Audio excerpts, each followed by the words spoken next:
Thank you, Roger D. Good afternoon and welcome everybody. I'm Darren Sanders. I'm the Liberal Democrat Councillor for Baffins, North Milton and South Cotner and the Cabinet Member for Housing and Tackling Homelessness. Before we begin, I just have a few housekeeping stuff to do. Firstly, on safety, if the continuous fire alarm sounds, please evacuate the room and public gallery by the stairwells. Do not attempt to use the lifts. Please assemble at the Queen Victoria statue in Guildhall Square.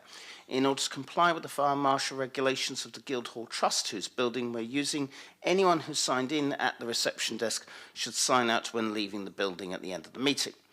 May I also draw everyone's attention to the fact that this meeting will be live streamed. Everyone speaking via a microphone will be on camera, including those making deputations. I don't think we've got any, no, okay. Members of the press and public are also permitted to record the meeting on the understanding it neither disrupts the meeting nor records those stating explicitly they do not wish to be recorded. Please can everyone use the microphones, and please note you don't need to keep your finger on the button while speaking. Is that the fire alarm? We may, depending, I will keep going, but if, thank God for that. Okay, all right, thank you very much. If the fire alarm disrupts the meeting further, then we might be in trouble. But please keep your finger on the button while speaking on the mic. Please don't keep your finger on the button while speaking on the microphone. Please remember to switch the microphone off when you have finished. So I will do introductions for everyone, starting on my left. Alison Harper, Democratic Services. And then I should go along the back row. Merritt Javascus, IT Business Partner. Steve Groves, Head of Building Repairs. Amy Holmes, Head of Compliance. Adam Hardwick, Assistant Director of Buildings. Claire Hardwick, Head of Private Sector Housing. Ruth Harvey, Housing Regulations Licensing Manager.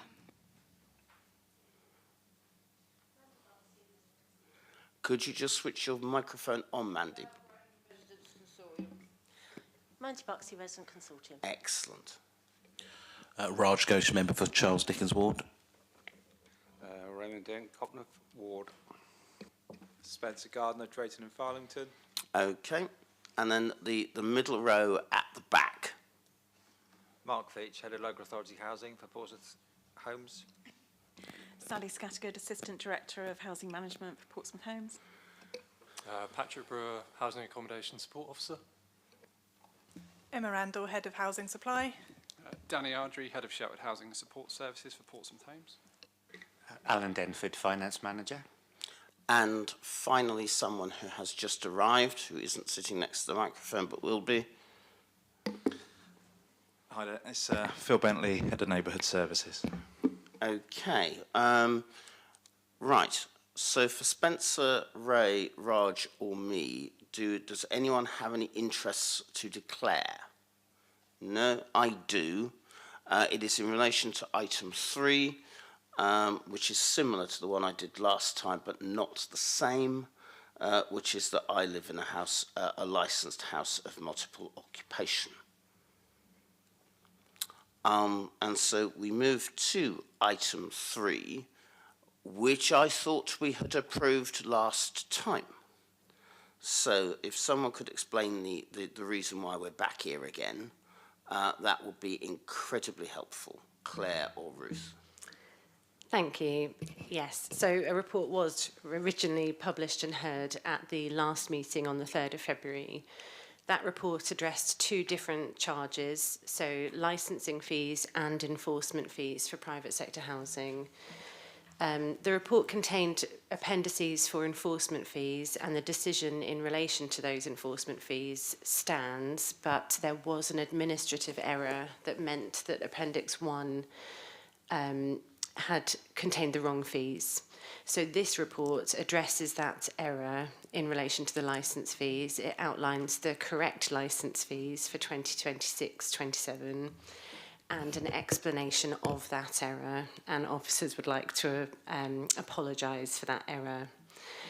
So the recommendations of this report are basically the same as the previous one, that Cabinet Member for Housing and Tackling Homelessness approves the proposal for the private sector housing fees for both mandatory and additional HMO licensing, to be increased by 3% as outlined in Appendix 1 to commence from the 1st of April this year for all new licence applications received on or after the 1st of April, and for all licence renewals that have a current expiry date of the 1st of April or later. Thank you. Okay, thank you for that, Claire and Ruth. Alison, could you put the officer apology in the minutes, please? Given that we've discussed this all before, I'll open it up to anybody who wants to say anything about this. But the previous discussions we had still count.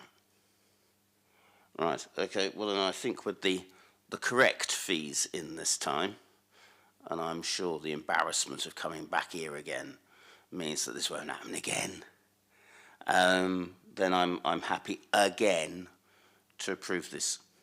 Okay? Thank you. Couple of things which I didn't say at the start, for which my apologies. I have one apology for absence from James Hill, who is at a housing conference today, and I'm delighted to welcome Toby Payne, the local democracy reporter from the news and the BBC. So that's item 3 done. The next item is Portsmouth Homes Estate Services Resident Engagement, which is a very long-winded way of saying how we talk to people. But there we are. Phil? Thank you, Darren. Councillor Sanders, sorry. Thank you. I'm just going to quickly summarise over the report, but essentially it's a report about estate services and the way we interact with our residents, and we thought it was really important to bring this report forward just to illustrate that, and we'll do that on an annual basis. So it's just about, resident engagement continues to be a regulatory requirement, but importantly it's essential for maintaining safe, clean and well-maintained neighbourhoods. And the idea of this report is that it brings together the main findings from some key areas, so the tenant satisfaction measures, the resident scrutiny panel, focus groups and the autumn walkabouts. And please remember when I'm talking about this is all to do with estate services and resident engagement. So on the TSM side of things, the tenant satisfaction measures, we did move from the previous year's results from 81% being satisfied to 72%. And I think this is mainly driven by some work conducted in Portsea due to bin store refurbishments and the disruptions associated to that. And in Weacock Farm, as well was highlighted with some ageing decorations and the impact that that had on the perceptions of cleanliness of the communal areas.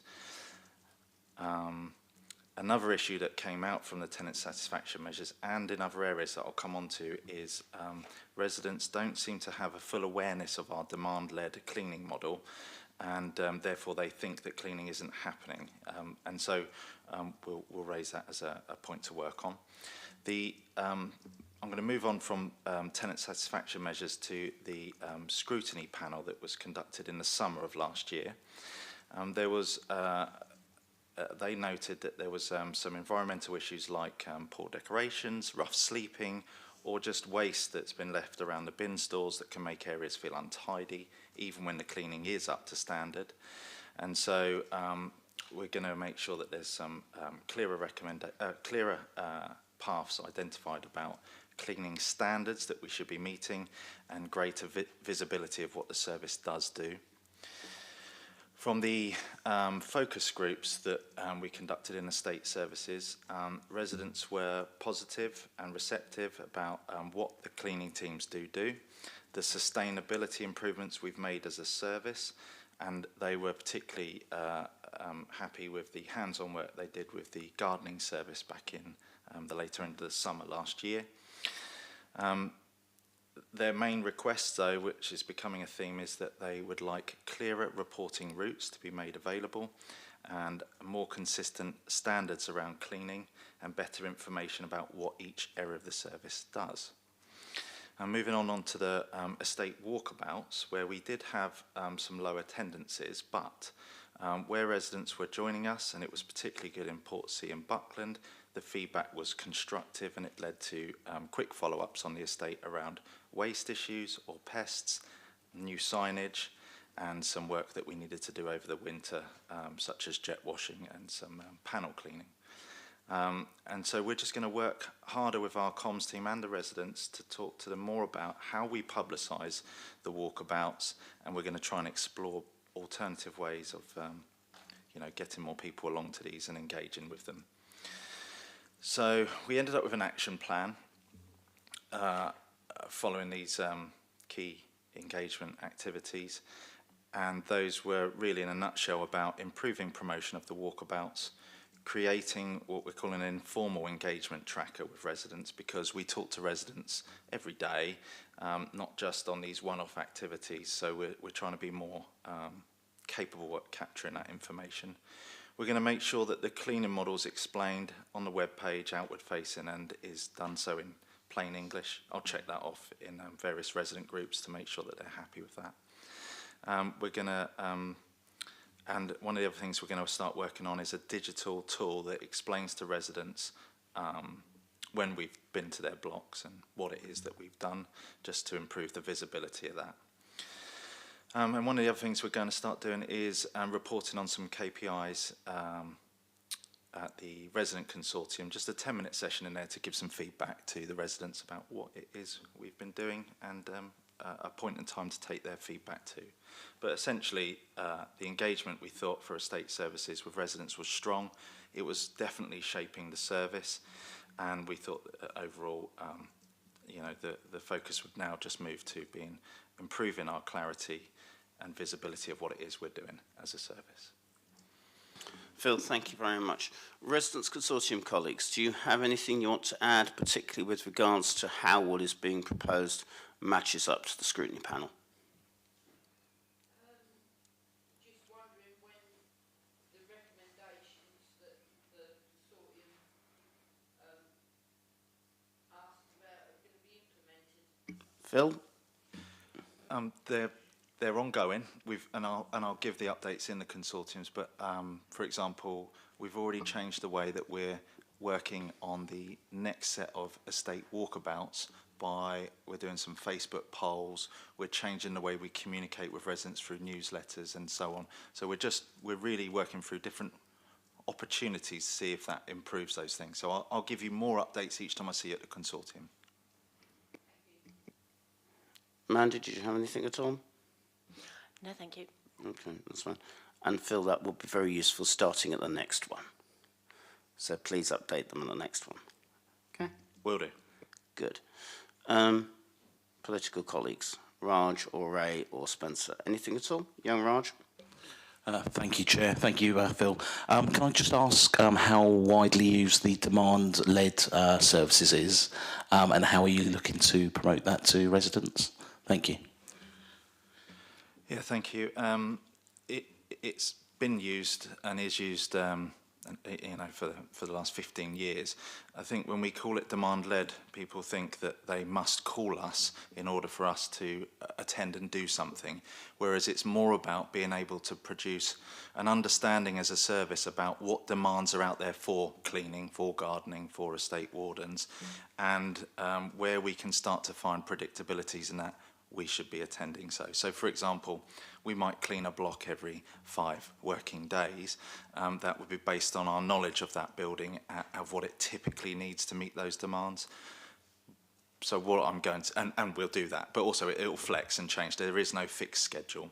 And we put the decisions of what needs to be cleaned in the hands of the operatives who are on site. So I think all I really need to do is to get a plain English version of that on the website that is visible to all of our residents. But there is a bit of a misunderstanding about what demand-led means. Anything else? No, thank you very much. You made that quite clear. Thank you. Ray, Spencer, anything? No? Okay.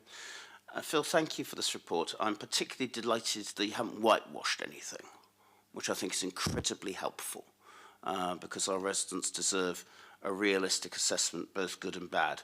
I would note on the demand-led cleaning that residents moaned about it 15 years ago, moaned about it 10 years ago, and they're still moaning about it.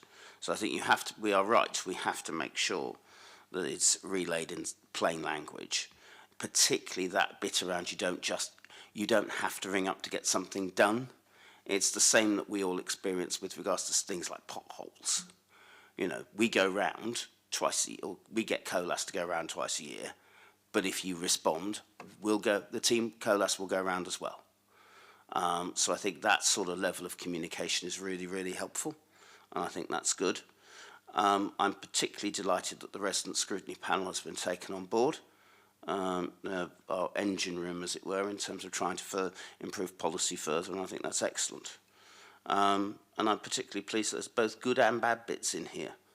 The tenant satisfaction measures have gone down for reasons that you've outlined, which is very disappointing, but they're still 10 to 15 points higher than housing associations in our area, and I think that's still a source of pride in people.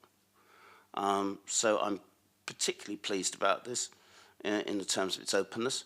One small thing which particularly concerns something in Estella that you mentioned, which is around people reporting flaky paint and everything else, and how that makes them feel that the area's not kept up.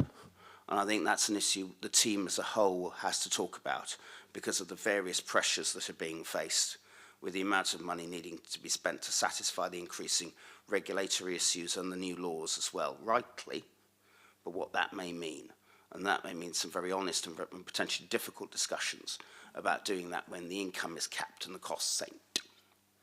And I'm sure the team will do that further as we go along. But pretty much that's, as I say, it's a welcome report because it's very open about both the challenges and what's gone well. So I'm pleased about that. I can't actually decide anything, apparently, Alison, so I will note that report with some pleasure. So on to the next item, which is Delphically titled Property Acquisition. Who's going to do? Emma, you're going to do that. Wonderful. You'll be pleased to know that you have got a decision to make on this one, so that's good. This is a decision paper that recommends the Cabinet Member for Housing and Tackling Homelessness approves that a budget of 2.105 million be added to the housing revenue account for the 2026 to 27 capital programme, funded from borrowing for the purpose of acquiring a 14-bedroom housing scheme along Magdala Road. That the Director of Housing, Neighbourhood and Building Services be authorised to seek approval from the Director of Finance and Resources, Section 151 Officer, for borrowing up to 2.105 million, using his delegation from full council, and for permission to incur capital expenditure on the property acquisition scheme within the sum allocated under Financial Rule B11. That authority is delegated to the Director of Housing, Neighbourhood and Building Services to approve the purchase conditions that have been satisfied and complete the acquisition. That authority is delegated to the Director of Housing, Neighbourhood and Building Services in consultation with the City Solicitor to enter into contracts and grant transfer agreements as needed to support the acquisition. And finally, that authority is delegated to the Director of Housing, Neighbourhood and Building Services in consultation with the Section 151 Officer to amend the rent profile, composition and spending profile of the proposed scheme as necessary, whilst ensuring that the scheme remains financially viable following any necessary changes. I will now set out the context and the reasons for the recommendations before passing to Alan Denford to outline the finance considerations. So Section 3 sets out the background detail and outlines that the property was offered off-market to the council by a vendor whom we have previously acquired property and had good experience. It was operated by the vendor as a care home until late 2025 and is currently vacant. And as the property is currently vacant, members can be reassured that the acquisition would not result in any displacement of existing residents or result in a loss of current sheltered housing provision. The property was constructed in 2018 and following planning consent that was granted in 2015 for a C2 supported accommodation for older persons. It is a purpose-built accommodation block of 2 and 3 stories comprising 14 one-bed studio apartments with a staff sleepover unit, office accommodation and communal laundry, lounge and kitchen dining facilities. Externally, there are secure communal gardens with free off-road parking spaces and ancillary scooter and refuse stores. The units are not currently self-contained as they do not provide for kitchen or laundry facilities within the unit itself, And as detailed in section 4, the property would be owned and operated by Portsmouth Homes and held in the housing revenue account to provide sheltered accommodation. And it's intended that the property is adapted to meet the council's needs, and the building works will include 2 phases. The first phase will ensure that all the units are adapted to include kitchenettes so that they're fully self-contained and residents are given the opportunity to live independently. A scooter storage will be expanded to include an internal storage area, and whilst the building was constructed less than 10 years ago and is in good condition, there were some areas of improvement identified to ensure compliance with current and emerging regulations, and these works will all be undertaken as part of phase 1 and may require planning approval. The second phase will ideally be undertaken simultaneously at the same time, and will look to reconfigure the communal kitchen dining space to provide 2 more residential units. Again, that will be subject to planning.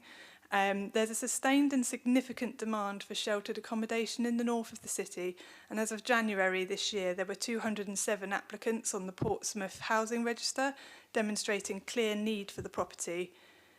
Section 8 outlines the external legal resource to support the acquisition will be procured and provided by third parties.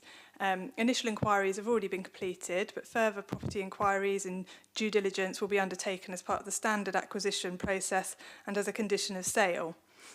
There are a couple of restrictive covenants on the legal title linked to the disposition of the property, including consent required under the Charities Act and grant funding, which will need to be satisfactorily dealt with in order to achieve the completion. And Section 8 also provides a detail that allows local authorities to acquire land for the purposes of any of their functions under the 1972 Act or any other enactment, or for the benefit, improvement or development of their area, and the delegations to purchase residential property are available. In summary then, there is established demand for sheltered accommodation in this location, and current supply is insufficient to meet that current demand. This acquisition positively supports the council to increase the affordable housing stock held in the housing revenue accounts, which is aligned to the council's corporate priorities, and the acquisition has been assessed as suitable, feasible and acceptable in line with the council's capital strategy, and the report approves delegations to ensure flexibility is available during the transaction as required. I will now pass to Alan to provide more detail on the finances. Thank you, Emma.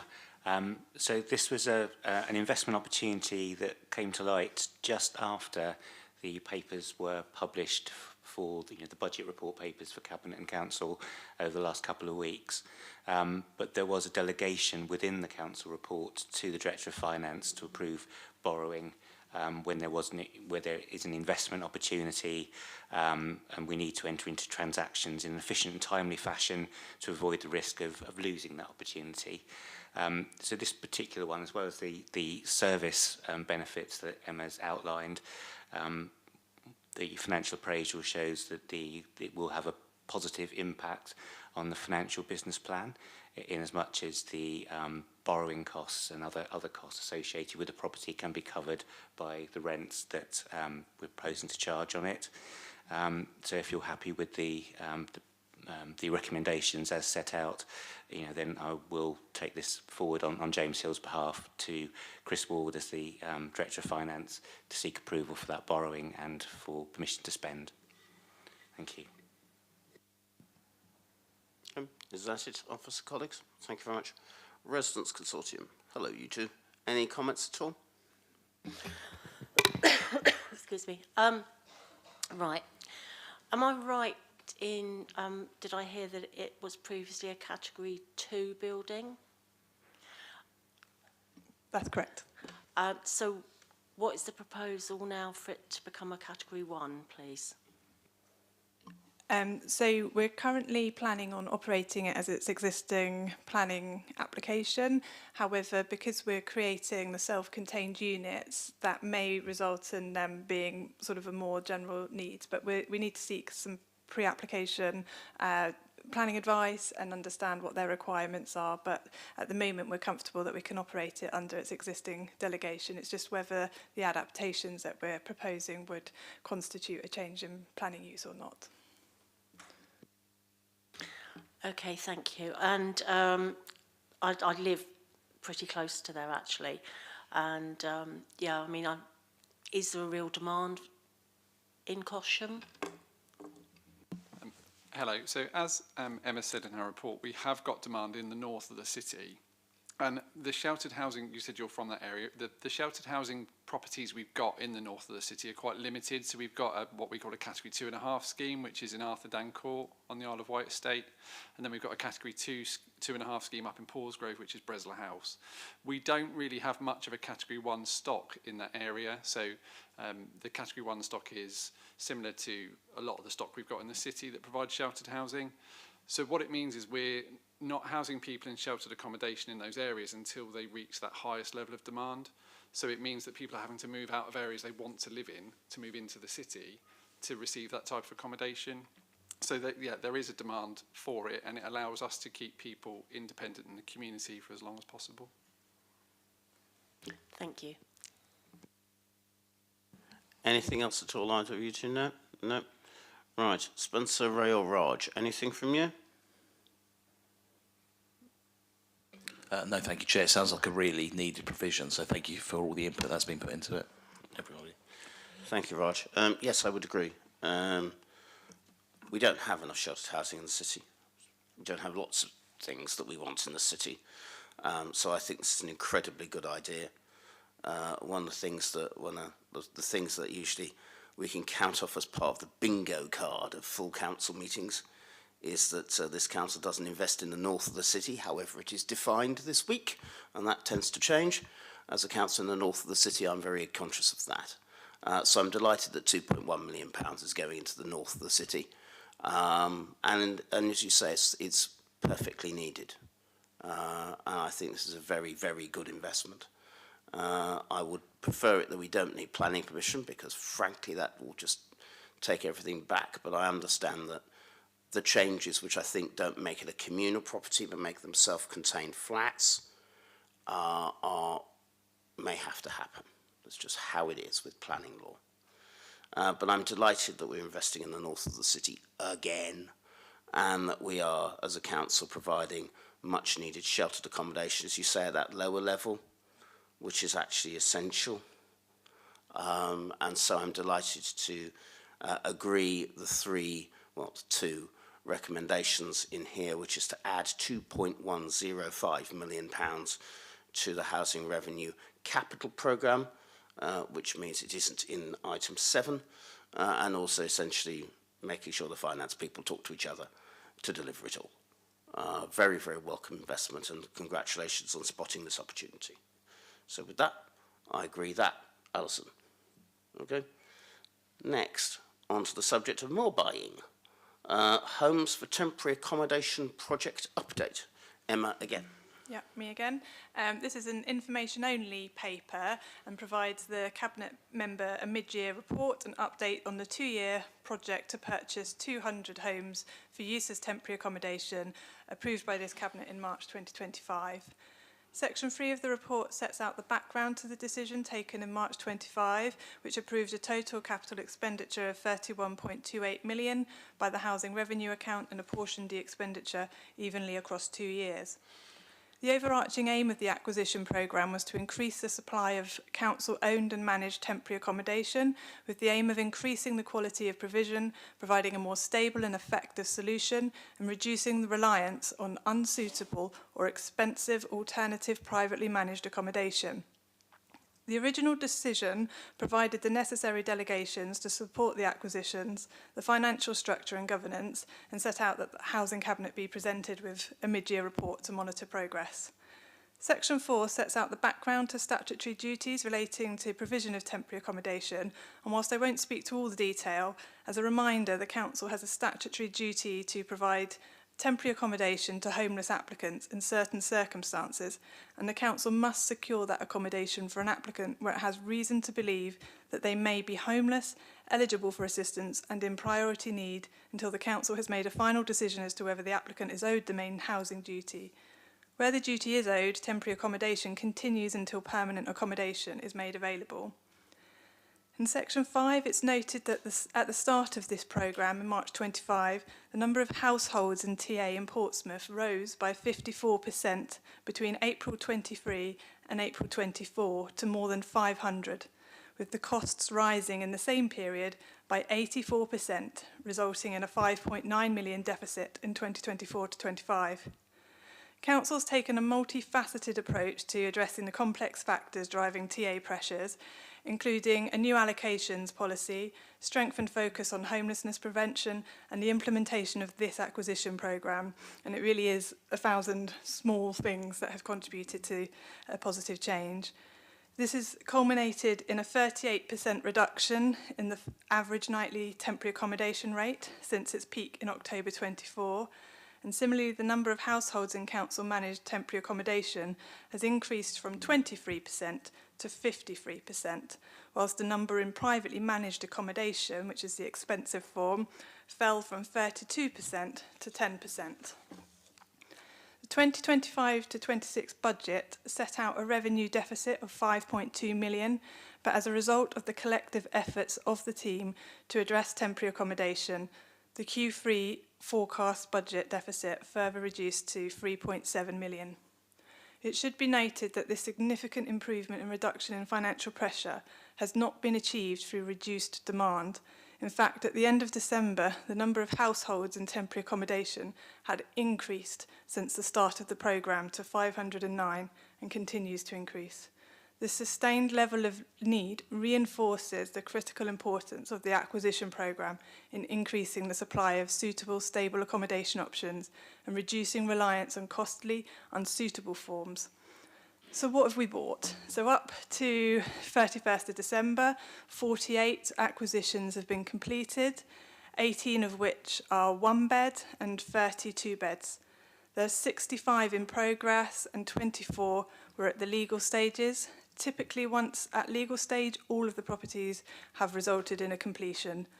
And the end-to-end process from initial inquiry to legal completion takes on average between 130 to 150 days, and it will then take 63 days from legal completion to occupation to allow for any works needed prior to bringing the property into suitable condition. We're on track to have committed to half the programme by the end of this financial year. As set out in Section 7, every purchase is subject to financial appraisal within the approved rules of investment and supported by an independent RICS Red Book valuation and condition report. All approvals have to be presented to a purchasing panel to agree the purchase before a written offer is made. To date, the average property price has been 139,000, with 1 beds achieving 116,000 on average and 2 beds being 158,000 on average. At the end of Q3, capital costs of 7.63 million had been incurred. Financial measures are being reviewed and monitored regularly as a portfolio approach in accordance with the project governance, which is set out in Section 8. Overall, the approved acquisition programme is on target to achieve its aims and is positively contributing to the temporary accommodation pressures and is within the approved budgets. Thank you. Thank you, Emma, for that. Residents Consortium colleagues, do you have anything or any questions or comments at all? I used to work with the homeless, and I understand. I'm really pleased at everything that you're doing. I just wanted to give you a pat on the back for that. The thing that concerns me is that these people, and some of them, not so much now, but you know, even a few months back, that was on the streets, can be very damaged. What is put in place for them when they go into a shared house as regards of their mental health and if they're capable of looking after themselves properly?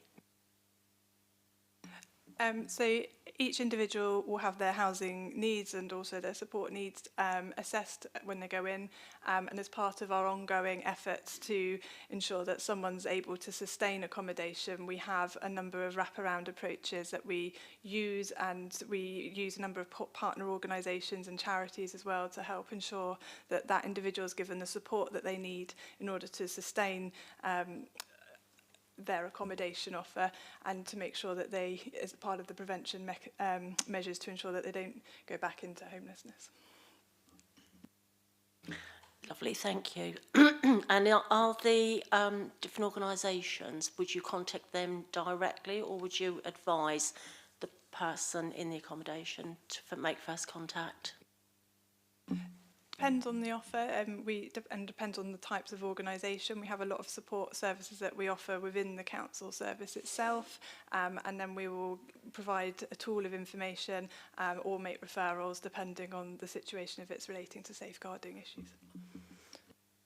Thank you for that. Thank you very much. Ray, Raj or Spencer, any particular comments on this?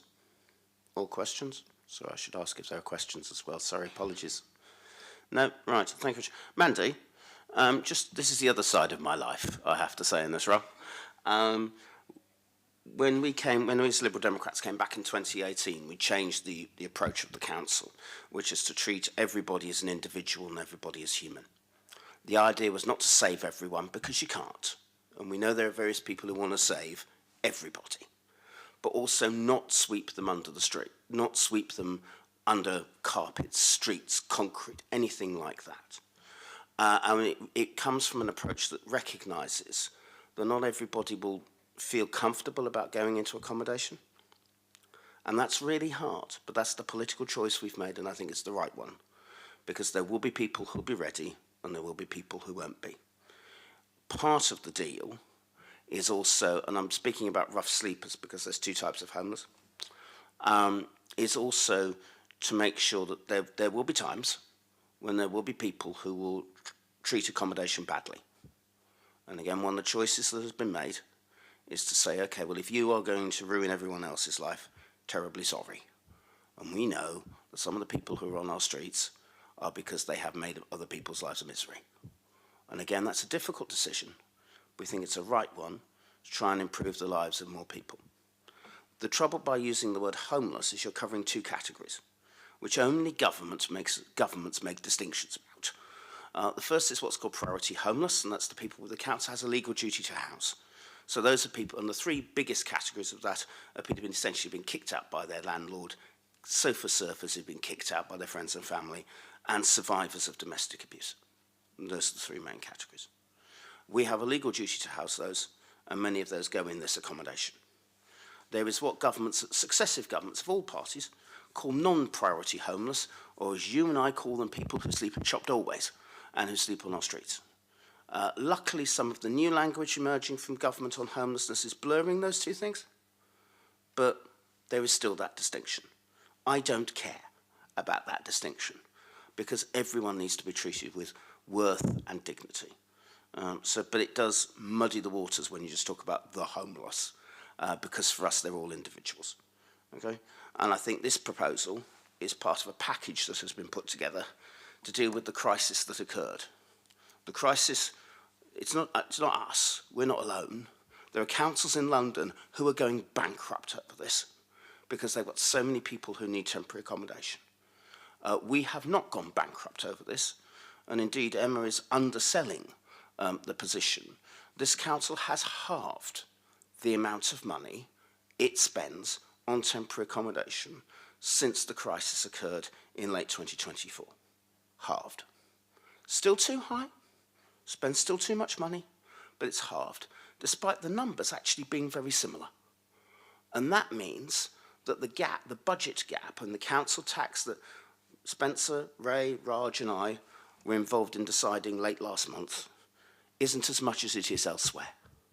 And I think that's a testament to the hard work and proactive action of this administration working with the housing team.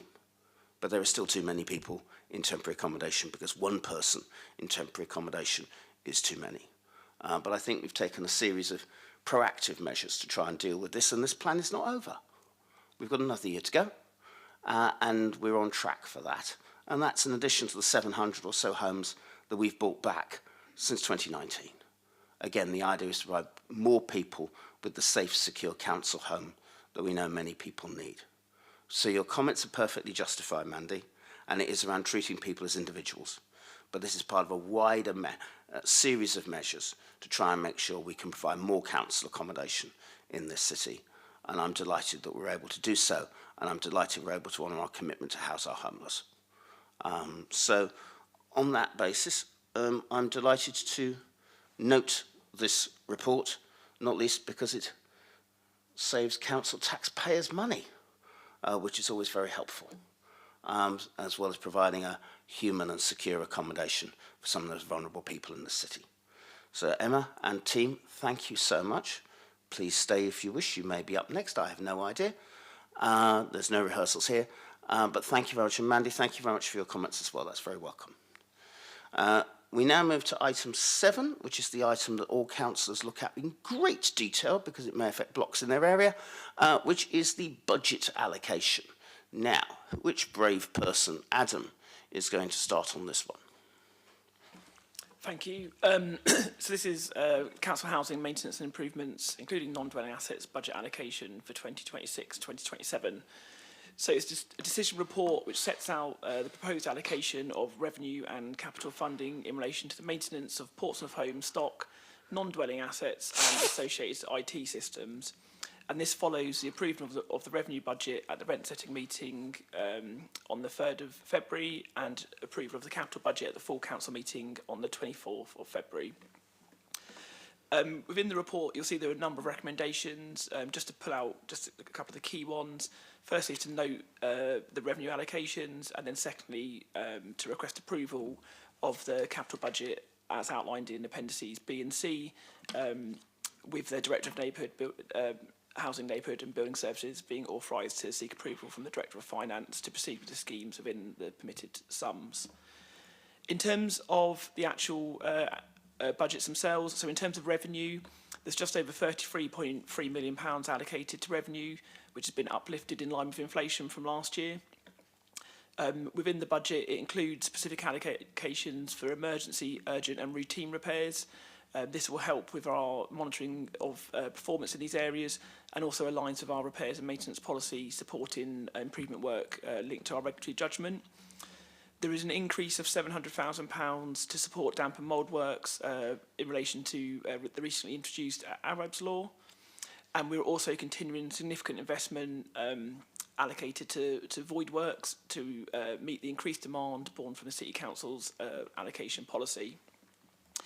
We've also increased funding for stock condition surveys, and this is to support us achieving our target of achieving 100% survey across our stock by September 2026. With regards to the capital budget, just over £32 million is allocated, and this has risen above inflation at 6.2%. Appendix B outlines the allocation of this work, which is just over £56 million in total when you include the heat network. And this is funded via the major repairs allowance contribution, grant funding, leaseholder contributions, and a draw from the major repairs reserve. A key focus of the capital programme is on building and fire safety, and within the expenditure for 26-27, there's over £21 million specifically allocated just for this, totality of over £180 million over the next 5 years, representing the largest capital investment programme within Portsmouth Homes stock.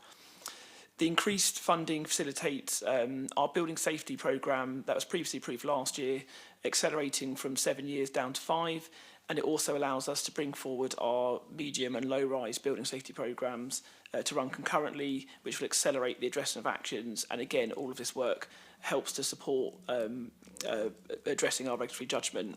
The full list of blocks within the programmes are outlined in appendices D, E and F. And also you'll see we've also got funding for a new decant service.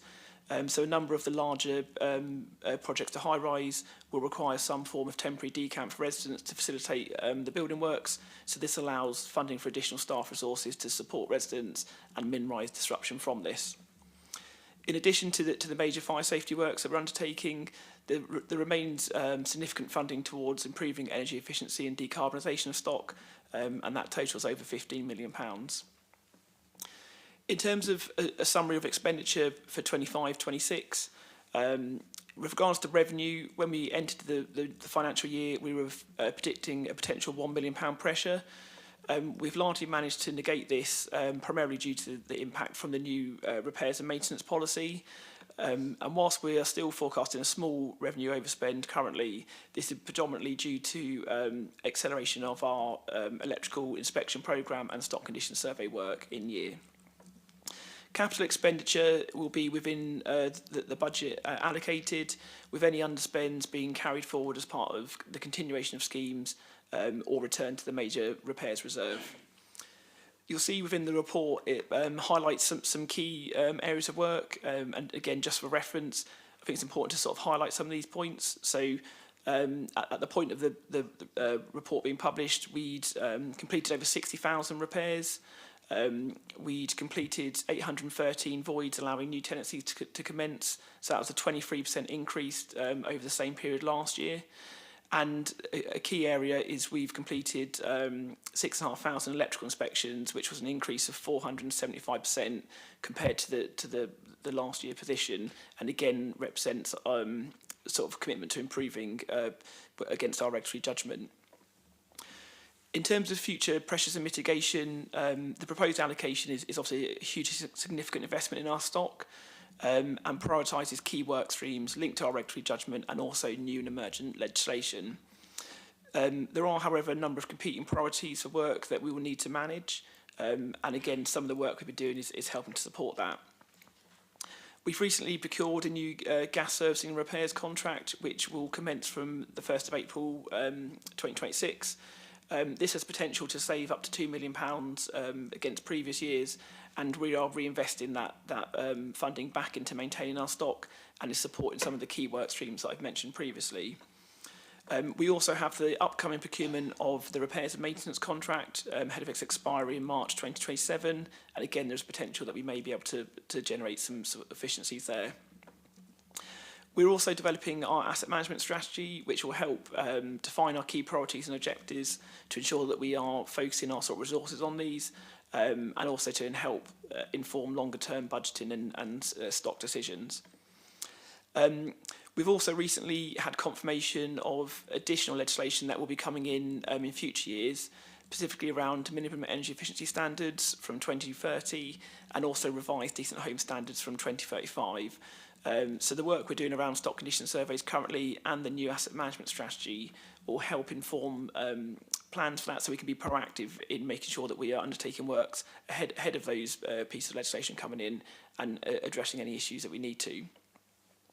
In terms of resident engagement, I think just to point out that we undertake regular resident engagement around our sort of repairs and maintenance services, linking with our repairs focus group, where they have the opportunity to meet with our service providers and sort of discuss any issues or focus on any specific areas that they request. And also as part of the upcoming repairs and maintenance procurement, we will have a resident panel that will form a part of the tender evaluation and help inform that decision.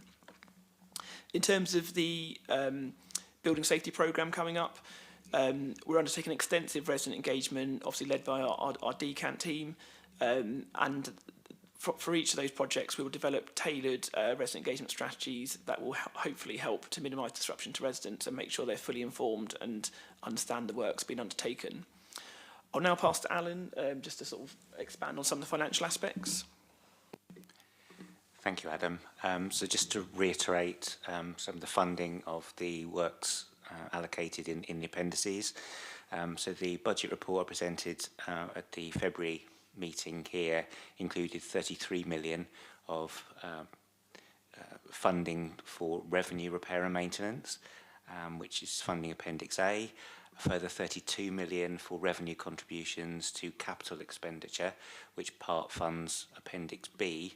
The balance has been made up by a forecast draw of 14 million from our major repairs reserve. So, as Adam said, to accelerate the level of spending on capital works next year. There's a further 4.5 million draw from the major repairs reserve to match fund the grant funding for the Charles Dickens Heat Network scheme. But for reassurance, that will still leave us with over £10 million minimum balance within our major repairs reserve for any emergency work that accrues during the year. Further to that, there was also revenue provision made for the non-dwelling capital programme of just under £2 million over a 2-year programme. The largest element of that is the proposed replacement of the housing management system, and I'll pass over to Merrick just to outline that proposal. Thanks, Alan. So the funding allocated within the IT capital, as Alan says, is for the replacement of the housing management system. So this is focused on enabling Ports of Homes to transition from a collection of separate systems that potentially limits their ability to meet certain service and regulatory expectations towards a modern, more compliant, integrated solution. The investment positions Ports of Homes to adopt technology that better aligns with operational needs and the level of digital service that tenants are increasingly expecting. The budget supports the full implementation project, primarily the external support and temporary project roles, where subject matter expertise will be required across data migration, project management and user acceptance testing. The overall aim is to improve internal officer efficiency, increase the digital offering to tenants and, most importantly, help Ports of Homes strengthen its compliance position. Thank you. Is that? Right, that's that. Okay. Well, you do rehearsals, I don't. So thank you very much for that. Right, Residents Consortium colleagues, any questions, comments? I know it's lots of paper and lots of projects. Yeah, I'm just wondering how the schemes are chosen, because, I mean, if you look at, for instance, Highbury, that looks very, very dated and very, very tired, whereas others seem, you know, relatively okay. So how are the different schemes chosen? So in terms of the capital works, it's predominantly led from a building safety and fire safety perspective. So we undertake fire risk assessments on the buildings which generate actions. Some of those actions we can deal with immediately. They could be housing management actions, estates, or, you know, just basic repairs. But a large number of them require significant projects to be undertaken. So the main focus of what you see in Appendix B and C are around addressing those actions, and that's going to be the priority over the next sort of few years. We obviously appreciate there's going to need to be work outside of building and fire safety. So we're currently reviewing that in terms of, you know, the sort of condition of properties. So those stock condition surveys are going to help inform that. We are unfortunately going to have to prioritise the building and fire safety over the next few years. So it may mean we have to take a different approach to some buildings. But obviously, if there are pressing works, then we do have alternative options. Potentially doing them through repairs, or, you know, doing sort of short-term works to sort of, you know, improve them. But unfortunately, because of the legislative requirements, we have to focus on the building and fire safety works. Yeah, I understand that. So eventually will places like Highbury, we did an estates walkabout down there, and it is not very nice. That's the same as the Stella Road, really. So eventually will they be looked at?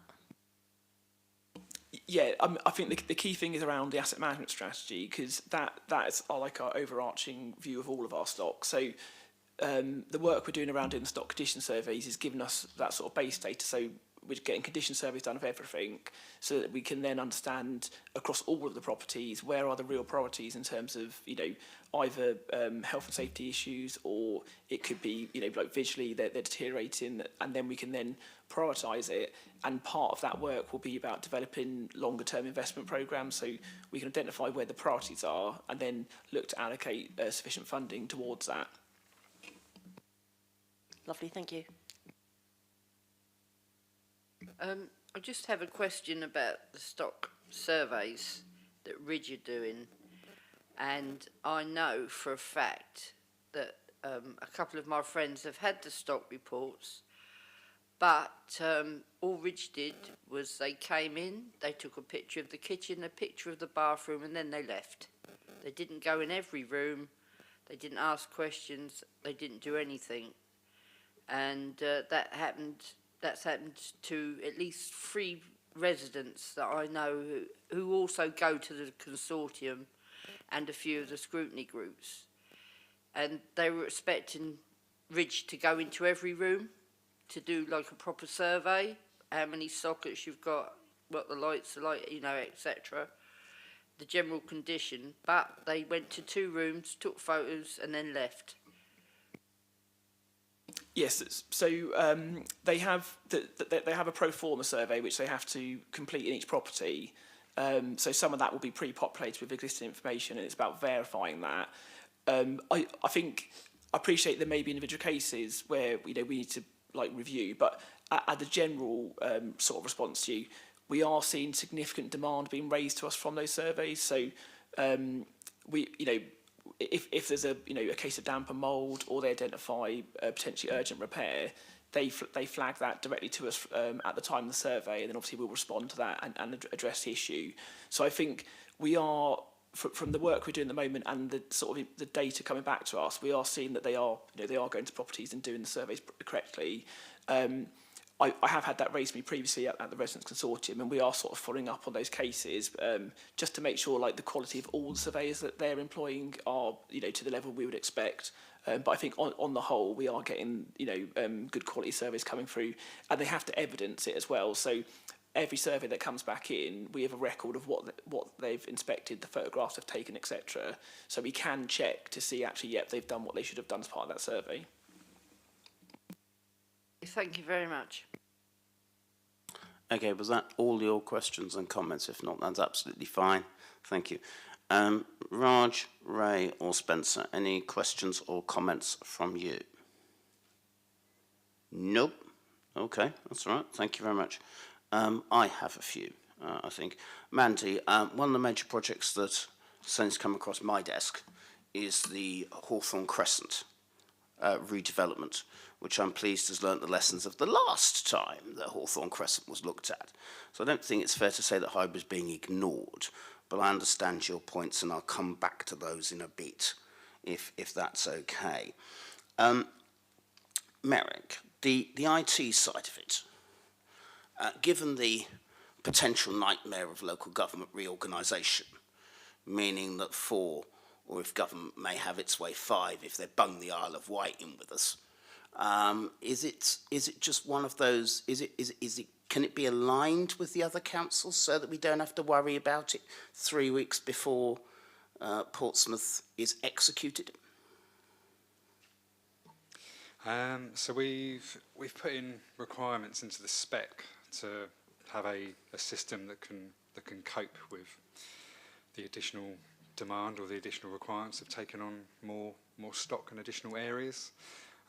We've had sort of discussions with the other stakeholders in those authorities about it, and we're largely aligned with it from a system and technical perspective.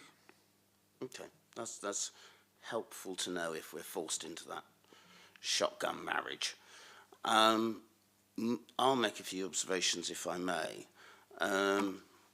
It is, Mandy, it is very difficult, and there are 3 or 4 reports here which are all overlapping. And at the moment, the service is facing pretty much a perfect storm. Capped income, unlike the private rented sector, capped income and uncapped costs that are all going north.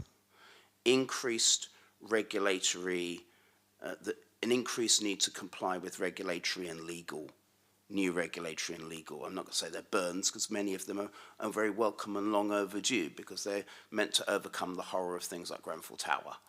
But that costs money, and that means compromises are going to have to be made, and that means unpopular decisions are going to have to be made. I won't call them tough.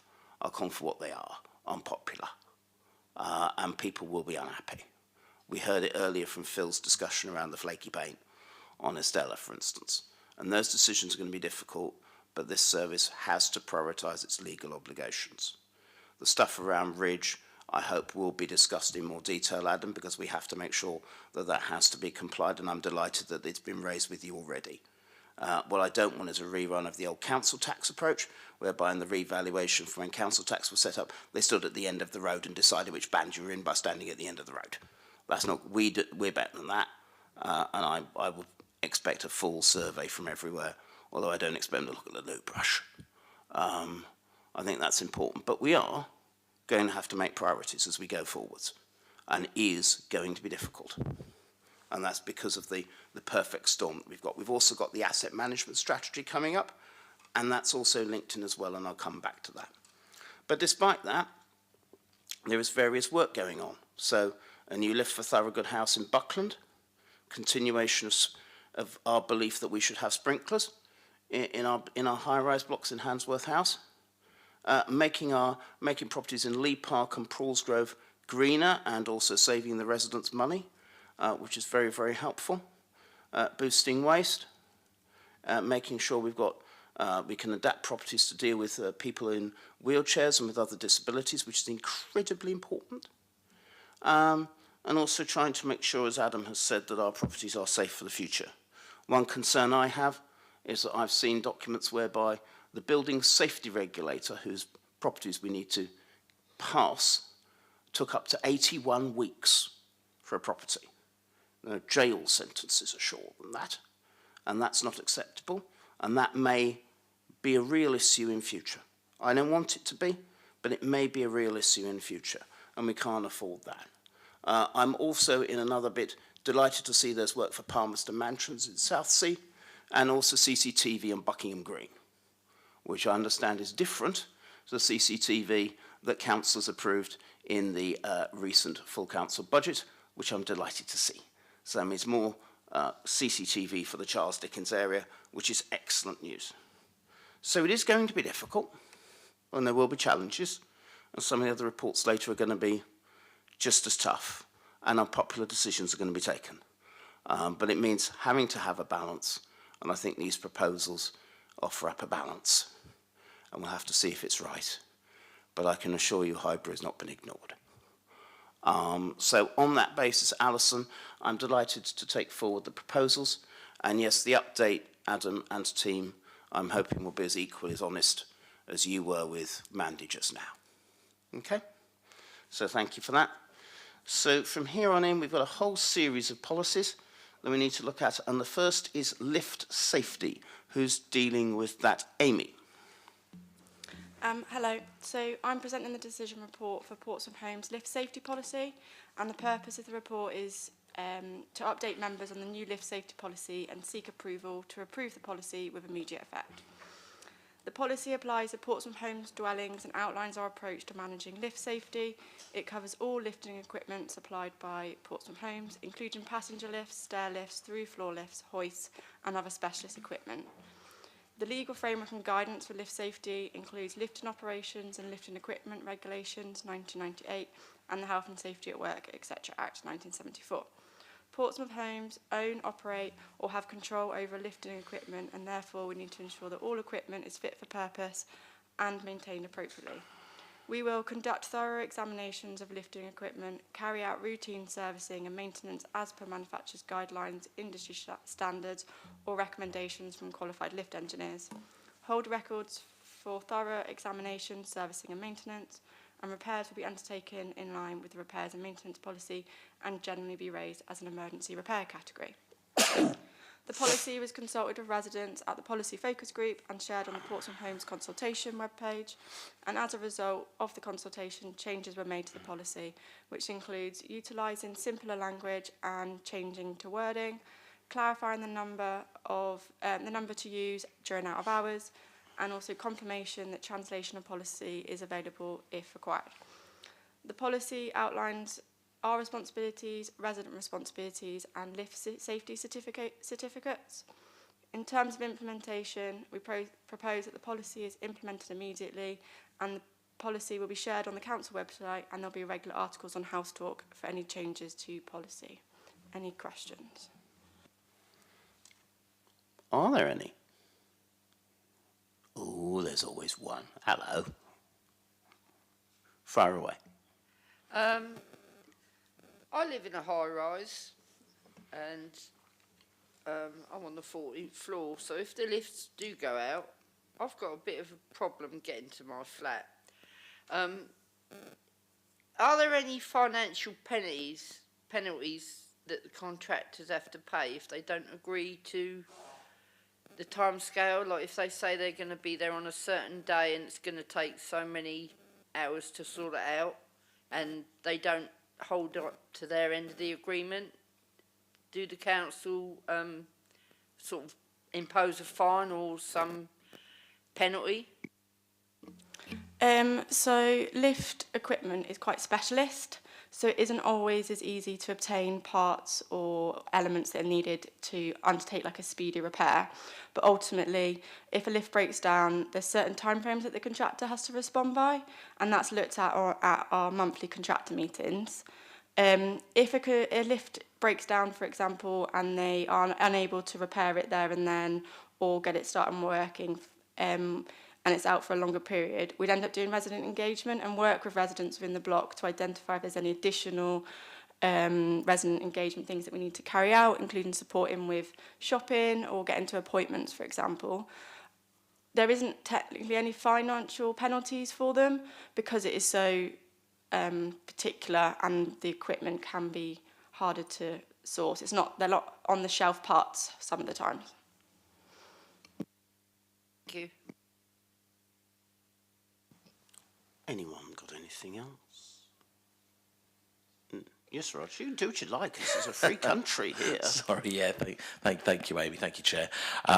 Sorry, I just wanted to just look at the wording of point 5.4. Residents have confirmed that they would like the last lift safety certificate to be displayed on the notice board. We will review essentially whether there is sufficient space for the certificate to be displayed. I'm just want to confirm that we are committing to that. There is always going to be somewhere for it to be displayed, isn't there? So some of the blocks have limited communal area in terms of displaying different elements of certification, and then there's certain things we have to display. A lift certificate isn't one that we legally have to display, which is why from the consultation, we're going to review all the blocks that their lifts are present in, and then if necessary, we will change it so we can do that. But at the moment, it is not a confirmation that we will do that. Okay, so it's not confirmation, but we are clear that residents have requested that. I mean, it is a bit of paper, isn't it? So I would hope that if residents have requested that a place for a piece of paper to be displayed would hopefully be able to be found. I know it's not legally required, but I mean, we probably should be committing to that, shouldn't we? If that's something residents have asked for.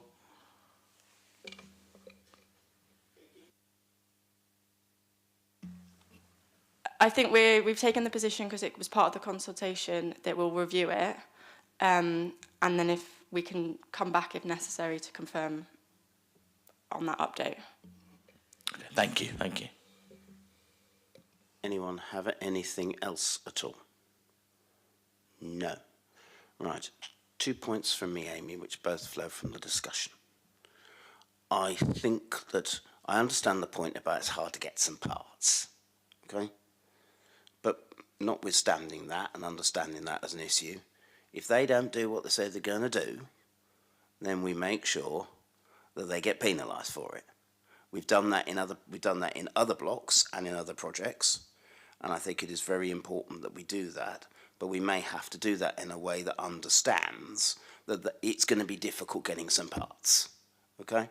So it may not be, I mean, you may want the block, you may want the lift done 5 minutes after it breaks down, everybody does, and that may be impossible. Normally it would be. But I think putting in some form of mechanism, that if they don't agree to their timeframes, then there is some form of financial penalty, should do that. Adam. Sorry, just to clarify, that there is provision within the contract for disallowable costs. So if they were performing substandard, then and a repair takes longer than it does, or it costs more than it should, we do have a mechanism to disallow that cost in the next valuation. I think probably the point Amy's making is the current provider, they do generally perform very well, so it's not something we have to use. We have had to use. But sometimes when there are delays, it's not because they're not trying to get the thing fixed, it's because they physically can't get hold of the part until it gets delivered, which is outside their control slightly. And Amy put forward that point incredibly clearly, Adam, so thank you for that. I'm not talking about that. I mean, I said you may want it fixed in 5 minutes. Everybody does. But the thing is, if they don't do what they say they're going to do, then they need to know that there's some form of financial penalty. And I think that's different to the parts are a bit tough to find, particularly if you are living on the 14th floor of a block and you can't get to the doctors and you can't get to the shops. We have a duty to make sure the work is done decently and properly. And I understand the issues, but I think offering up that incentive if they fail to do what they say they're going to do is important. Okay? So I'm looking forward to when we come back, something like that. The second bit is, it really seems like a really pedantic point about putting certificates in, but the truth is in high-rise blocks they've got pictures of all the councillors and their surgeries if they do them. I'm not sure that's a legal requirement either. You may want to replace our ugly mugs with lift safety certificates, so I'm not sure the councillors will all moan as soon as their pictures are removed. Might be an improvement in some cases, who knows? But I think having a presumption that it's in there, and I would use the word presumption that it's in there, I think deals with a fair point. If we go into a private rented home, there's certificates like there's no ones in the good ones. And I think having a presumption, which doesn't always mean it's always there, but a presumption that will happen, will be incredibly helpful. And I hope, and I assume that will happen. Doesn't mean it'll happen all the time, because I've been in those blocks where there's no space at all, but a presumption will actually offer an incentive to make sure it happens. Yeah? Alison, could you put that in the minutes, please? Thank you. But I realise it's very difficult. Lifts are always very difficult. As I say, especially if you're living on the 14th or even the 18th floor of a block. You just want to, the last thing you want is your lift to break down. Especially if both of them break down, then you are in trouble. And I think this policy, with these two improvements, offers a very good way forwards. And the thing is to support you if it goes wrong. Okay? But broadly, this is very, very good. And so thank you, Amy, and thank you the rest of the team for all that. And so with that, I'm happy to progress this policy and implement this policy as of 13 minutes past 5 this evening. The next bit is the interim report on the asset management strategy, the next bit of the overlapping stuff. Adam or Steve? Adam. Thank you. So this is an information-only report outlining our interim report on the Ports of Homes asset management strategy. So the existing asset management strategy was first produced in 2014 and it was last updated in 2021. Since this time, there's been significant change in regulation and legislation that has impacted and driven change in how Ports of Homes are delivering services and managing their assets.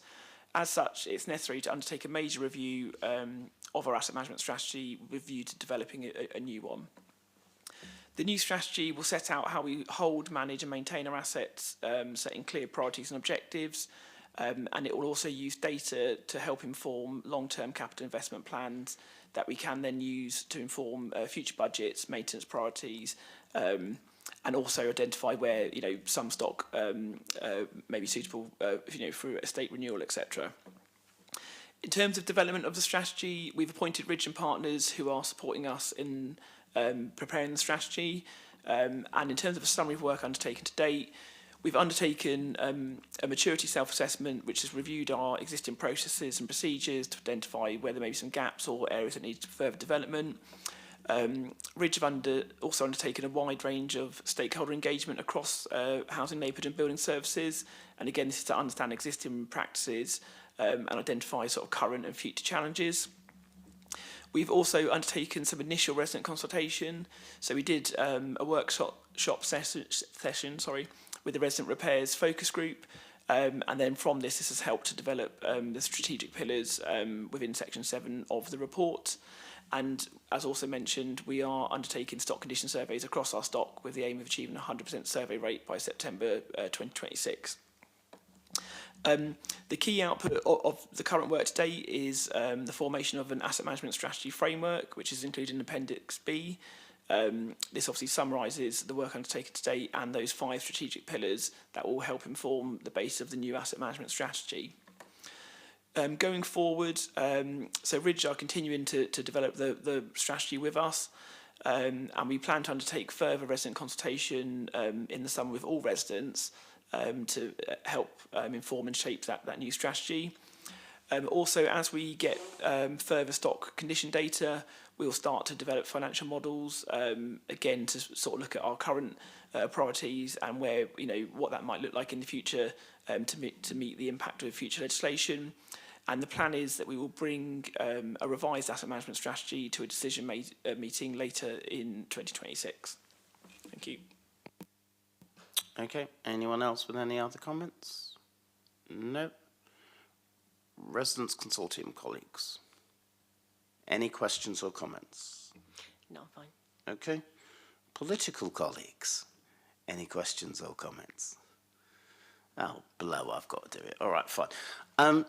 This is the second of the three pillars of this afternoon, which outline the sort of parameters within which the service is working over the next 30 years or so. Again, the issues are that there's a lot of stock that's coming to the end of its natural life, or was deemed its natural life. We don't know if that's real or not, and that's why the asset management strategy is incredibly important in terms of offering up the parameters. I have not seen the outcome of the strategy, but I'm fully expecting there to be some unpopular decisions in there, just because of the nature of the blocks. But we have to take decisions to ensure the service remains viable and people's lives continue to be good. And that doesn't happen if the block isn't decent. So I think that this is an essential document. I'm not sure I'm looking forward to the final report because I'm sure some people won't be happy. But we either do this or we leave everything alone. And that may not be the best way forwards for blocks that are coming to the end of their natural lives. So I'm pleased that we've actually done this, and I'm pleased we're making progress on it. We have to make sure people can live safely, and we have to, with the new regulatory environment, not the old one, and we have to make sure people can live decently.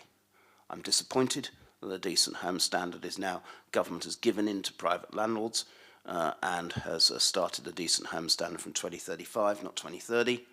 But I'm delighted that they finally got rid of the, we're going to please replace a kitchen every 5 years, good or not, which is something we have been banging on about since time immemorial as a stupid way of working. So I'm pleased it's more pragmatic than the old decent home standard, which is good news. But this is one that will run and run. And it's part of what we're trying to do, which is to make a service fit for the future. So on that basis, I'm happy to, I think it is to note this report, I believe. No, it's to decide these things. Hello. Sorry. It is to, it is actually just to note the report. So I note the report and I note the progress. And Adam, I'm looking forward, well, maybe to a more detailed analysis later on in the year. But thank you for that. Next up is the Repairs and Maintenance Policy Implementation Review. Who's doing that then? Steve. Thank you. So this is also an information-only report. Purpose of the report is to provide you with and Cabinet with an update regarding the implementation of the repairs and maintenance policy that was approved in May 2025. The section around the background talks about the reason why we ended up reviewing the policy, and obviously what it links to is the consumer standards and that we need to make sure that our maintenance issues are easily reported and must have set timescales for completion of repairs. And it sort of notes the C3 judgment that we had, and that they had concerns with our approach of not having explicit target timescales in our previous repairs policy. So section 4 talks about the repairs and maintenance policy implementation, and really talks to all of the items that we talked about in the implementation of the actual report in May. So it just really provides an update. So in terms of the website, we've published all the policies on our Portsmouth Homes policies page, and we've got a dedicated website page that gives tenants information about how to maintain and repair their council property in accordance with the policy.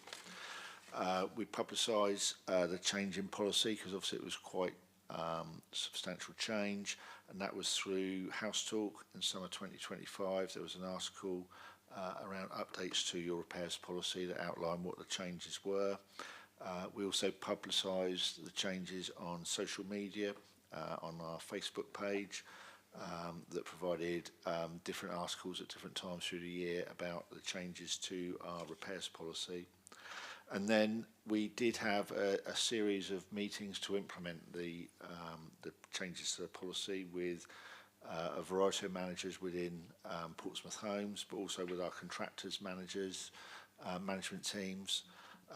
And then that was cascaded down to the staff, where we had meetings with staff to explain the new policy, clarify the changes, and providing further guidance to staff as necessary.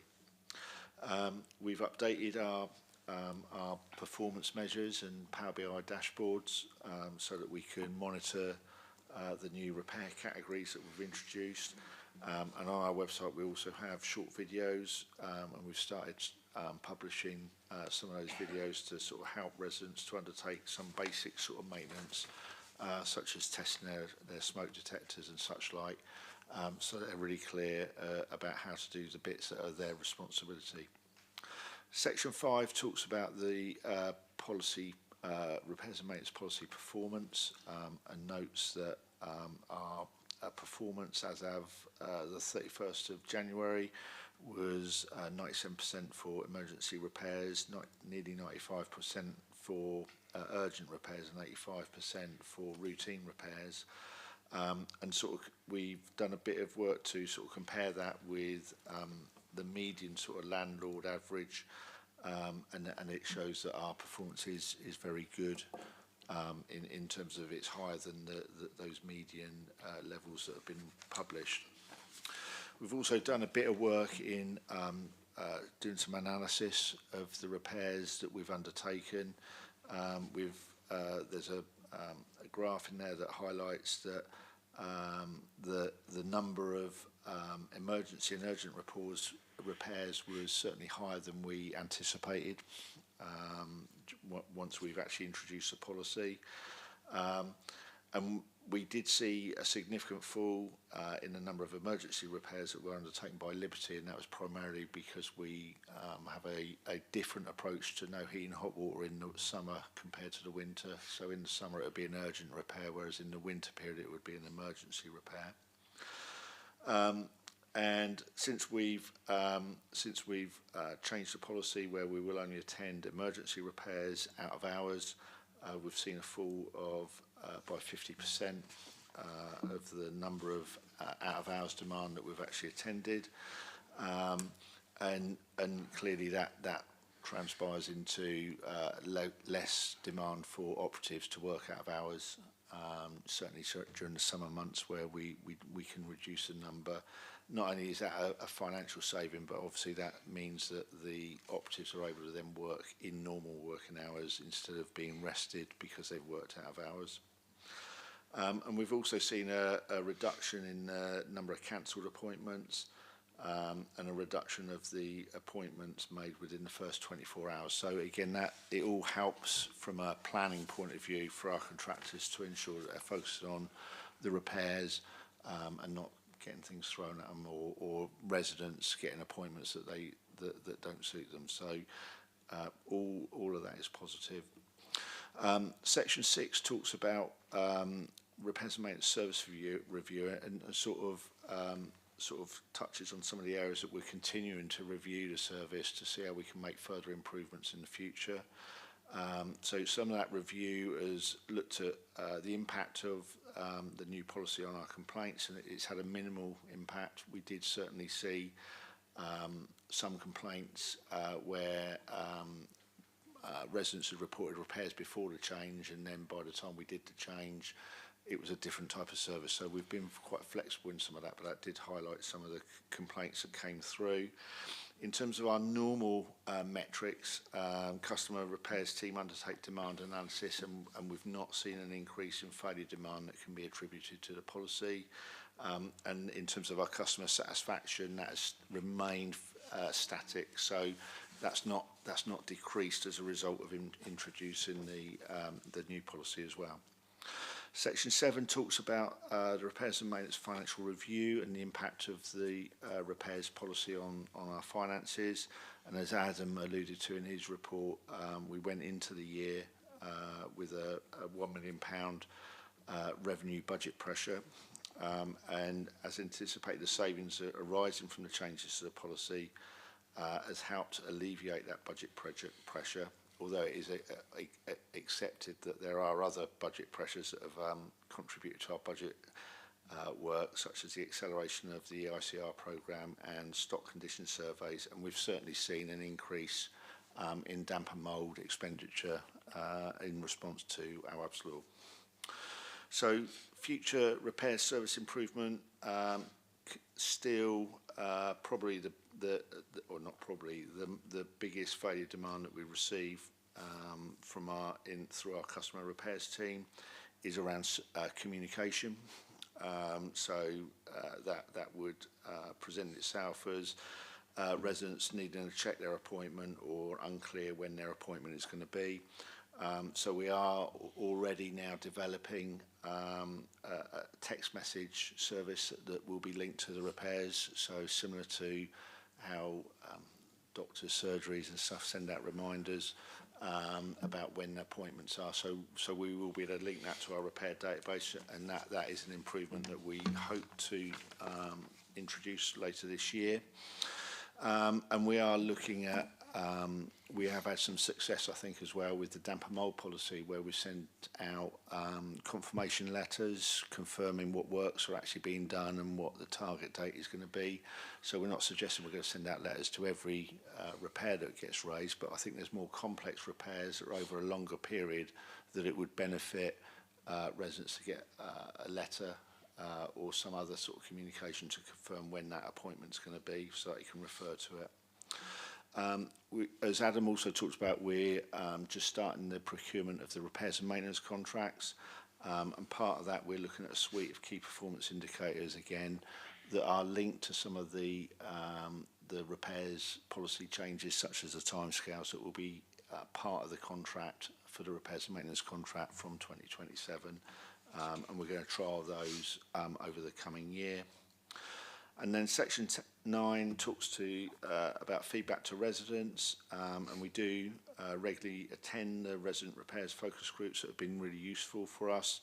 The contractors have also attended regularly the focus groups and been there for question and answer sessions.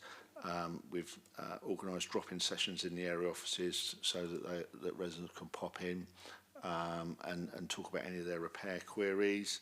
And we are, as Adam alluded to as well, regularly using the repairs focus group to help shape reviews of the service and ways that we can improve the service that they actually receive.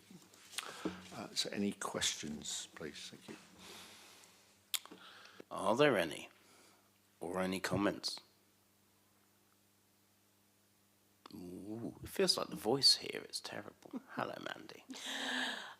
Yeah, I mean, I've over this last few months had various things, the damp and mould, and I was really pleased how quickly that they came out and dealt with that. It was really good. And also I had an issue with my boiler, and I thought, oh, I'm going to be waiting, you know, no hot water, no heating.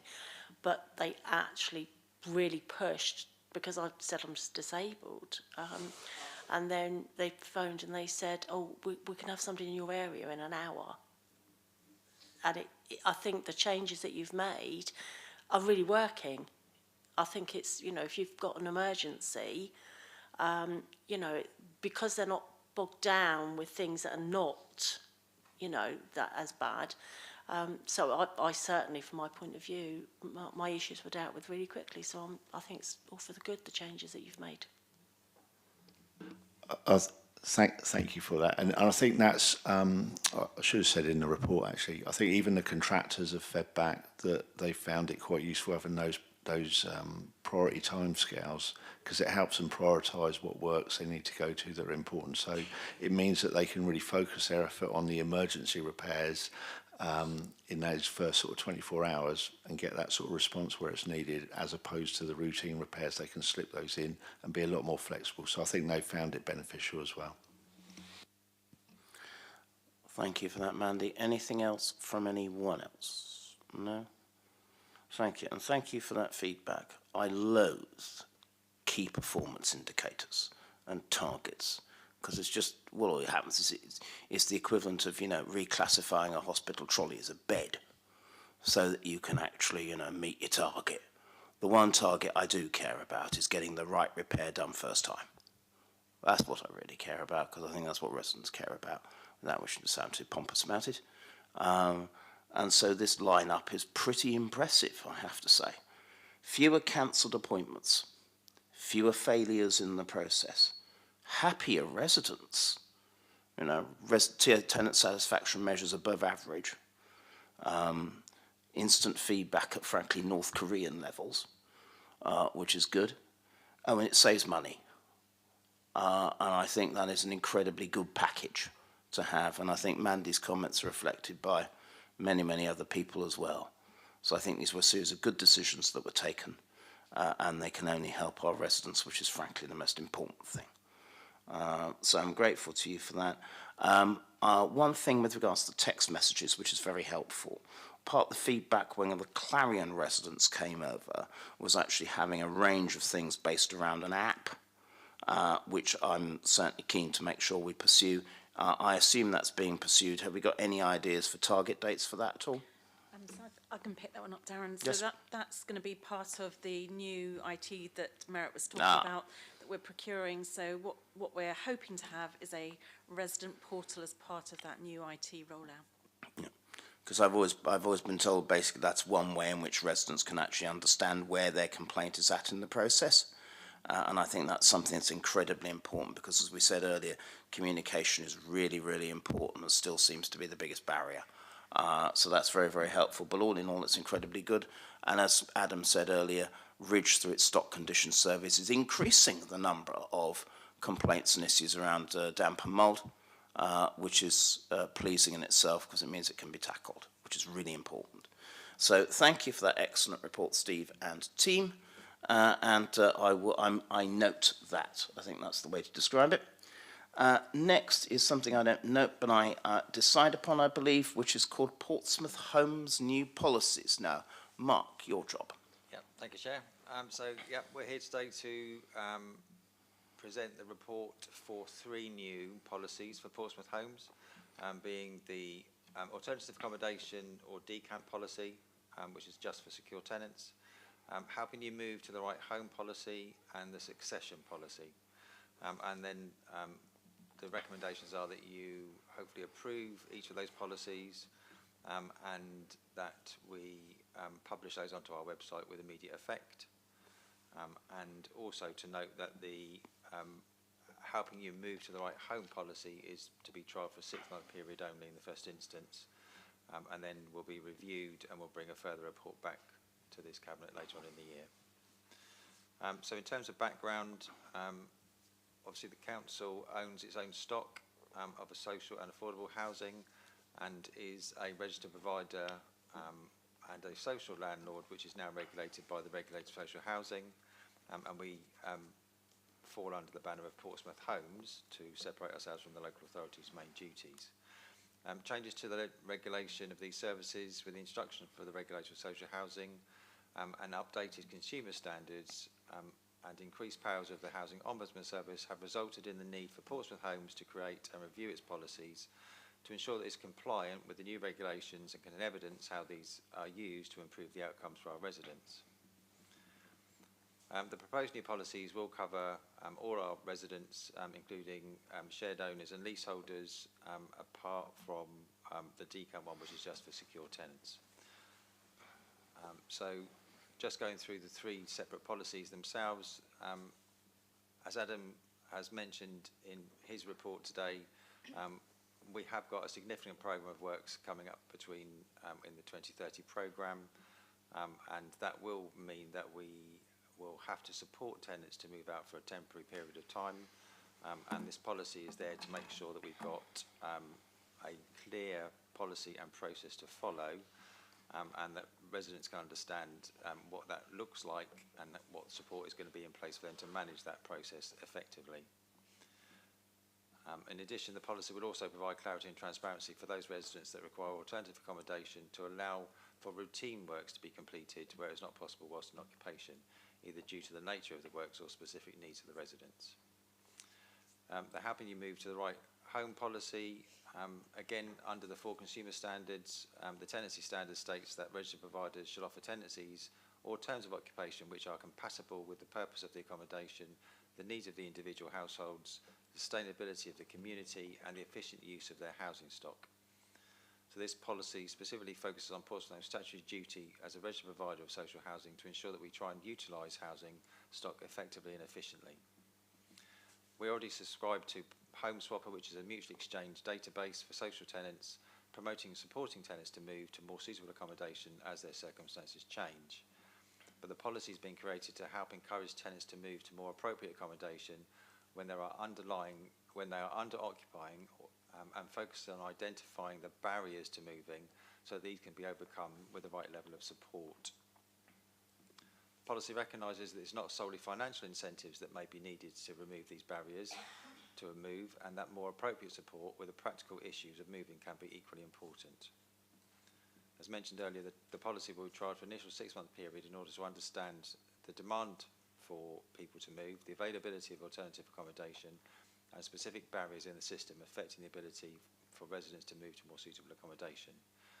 The policy will then be reviewed, learning identified, and included in a decision report that will come back to this Cabinet later on in the year.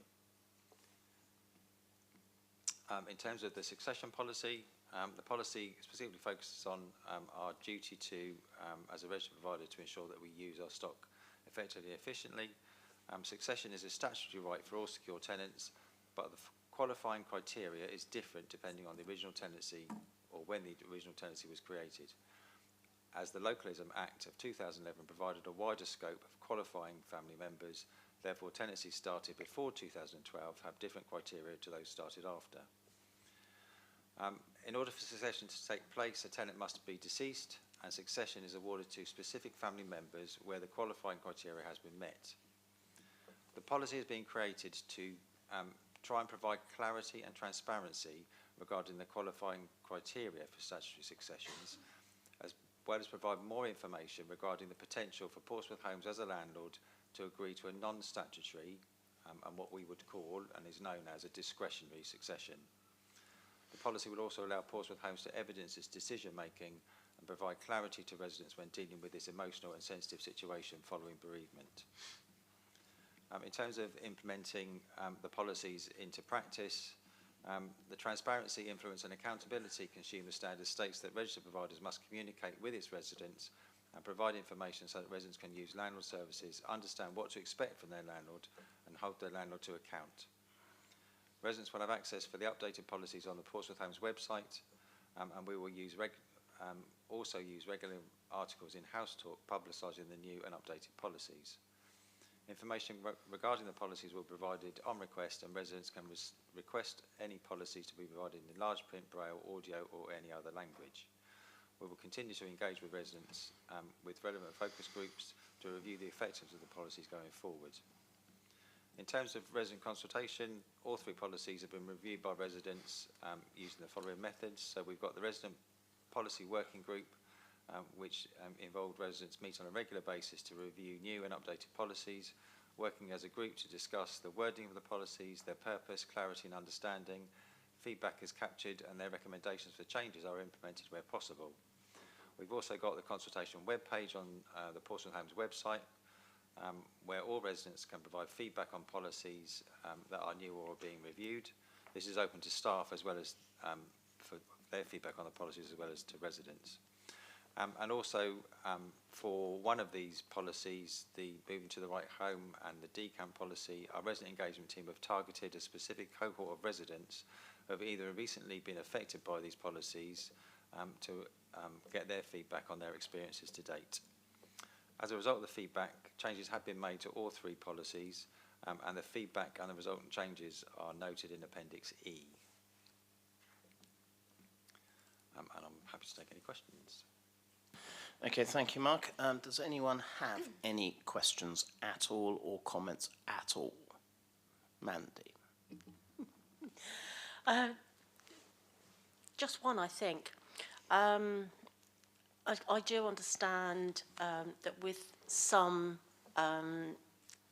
more so slightly vulnerable adults that have to be moved out of their home because of work being done, if they actually like it where they are they able to stay, or do they have to go back to their original property? Yeah, that's a really good question, Mandy. We've, again, Adam's mentioned earlier on, we are creating a complete decant team to manage this whole process, because it's going to be an ongoing process over probably 5 years. And we will work with individuals, and if there's the potential for somebody to move permanently, and we believe that's the best thing to do, it has to be done in conjunction with housing needs advice and support, because we're the landlord, but we're not the local authority who've got the statutory duty to house. So as long as we can establish that there's a reason to move, and it's best for them to be permanently, then in some cases we will do that. But that won't be the norm. It will just be if it's particular to those circumstances that we're able to do that. On most cases, there will be a temporary move, and we'll support the tenant to move wherever we can, put them on a temporary basis, and then support them to move back to their home, which is where their secure tenancy is. And obviously, again, you know, with some people, if they are temporarily moved, so work can be carried out, what on average would be the time scale? Because obviously the longer somebody is in somewhere, they get to know new neighbours and etc., and more likely to want to stay. I think that will depend on the scope of the works, or the work that we need to do, and particularly around which work we can do safely with them in the home, and that which is we can't do whilst they're safely in the home. So most of the schemes we're envisioning, it will be a relatively short period of time. So we wouldn't want anybody out of their home for more than 6 or 8 weeks. But again, I wouldn't be able to tell you if there's an average time. It will be dependent on what work is needed. So some might be very short. It might only be a day that we ask them to move out and then come back again. But other people, it might be up to 6 weeks. Right, that's lovely, thank you. Okay, any other questions or comments from anybody? No. I've got one. Oh, sorry, Raj, I apologise. No, I do apologise, Chair, that was a bit late. Thank you. Thank you very much, Mark. Just in relation to succession, which I think the wording absolutely suggests that it will be dealt with in sort of a sensitive and manner. Is there like any time pressures put in the worst case scenarios where someone will have to move out after bereavement? Is there like any time pressures or time frames in mind for that? There's no specific time frame. So if the tenant's deceased, but their family members left in occupation, then we were able to treat them, or they're able to stay in the property whilst we make the decision anyway, and we can levy use and occupation charges on them rather than rent.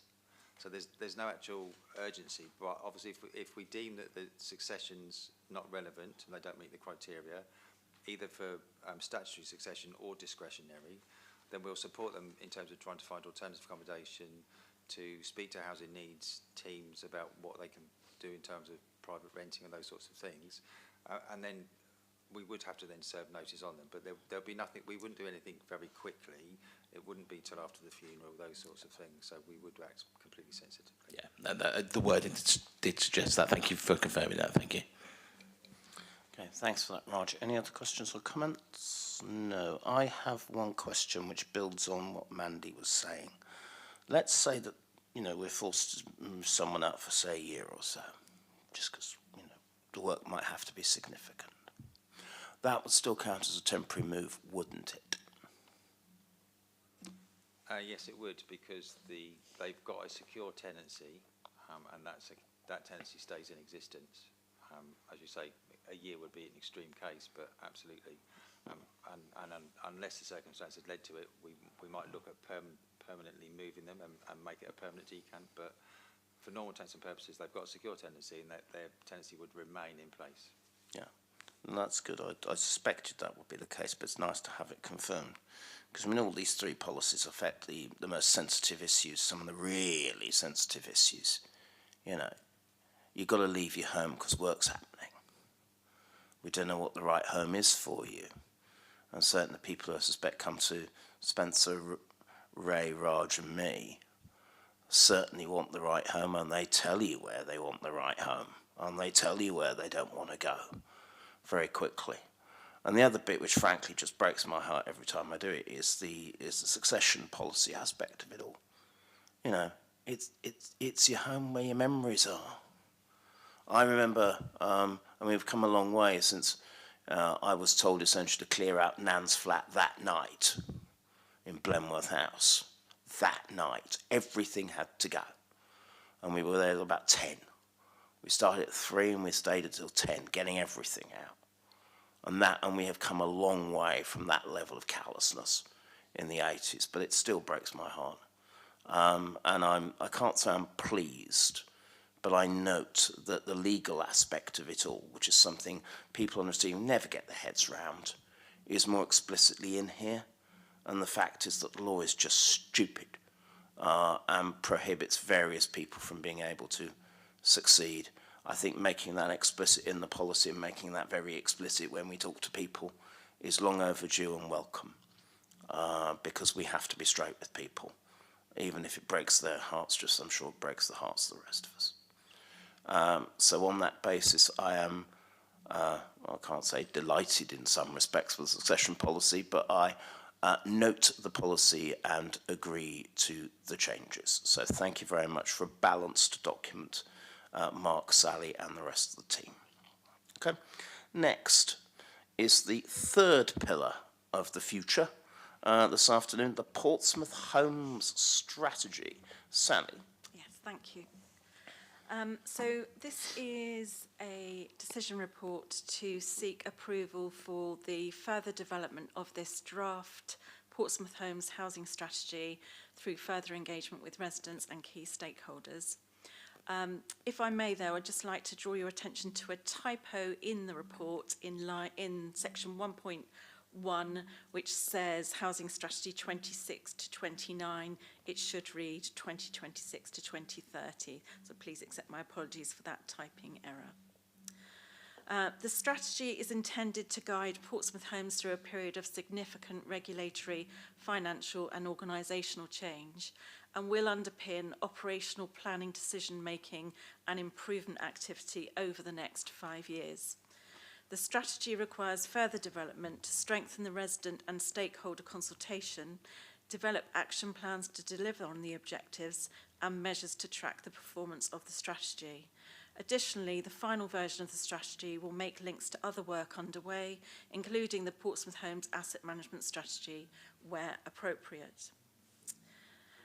The draft strategy will enable Portsmouth Homes to plan and deliver services in a way that is aligned to the new consumer standards, supports the sustainability of the housing revenue account, and ensures that investment decisions are based on delivering in line with the strategy.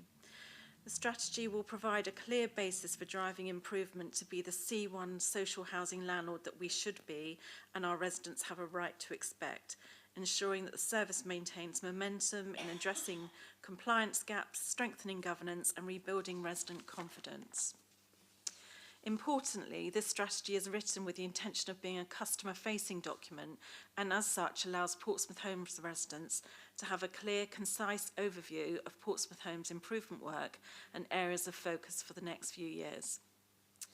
Section 7 sets out the next steps if this draft strategy is approved for further development, including engagement via the Residents' Consortium and focus groups, consultation via Portsmouth Homes House Talk, use of an online feedback form for comment linked to the publication of the draft strategy online, engagement via the Portsmouth Homes social media channels, and the development period will enable action plans to be developed to deliver the objectives and measures to track the performance of the strategy. The development period will also see the completion of other key elements of the Portsmouth Homes service and its strategic direction, including the work on asset management strategy. Portsmouth Home staff will also be engaged to ensure the strategy is one that is seen as a leading document to guide the service over the next few years. Recommendations are that the Cabinet Member for Housing and Tackling Homelessness approves the draft Portsmouth Homes housing strategy, that Cabinet requests the draft version to be published, noting that this version will be developed over the next 6 to 9 months, and to further consult residents and stakeholders, and to develop the action plans to deliver the objectives and measures to track the performance of the strategy, and that the Cabinet Member for Housing and Tackling Homelessness requests the Portsmouth Homes housing strategy to be presented back for approval in the final form in 6 to 9 months following the completions of these actions. Okay, thank you for that, Sally. Colleagues, any questions or comments at all? No? Okay.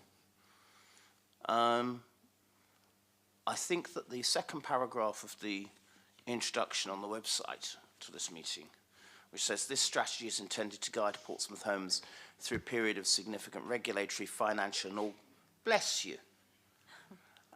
This strategy is intended to guide Portsmouth Homes through a period of significant regulatory, financial and organisational change, is probably one of the more significant understatements that can be offered. This is the third part of the future, frankly. We've heard from the budget how we wanted to take it forward on an operational level. We've heard from the asset management strategy about the context. This is around the context for council housing in the city.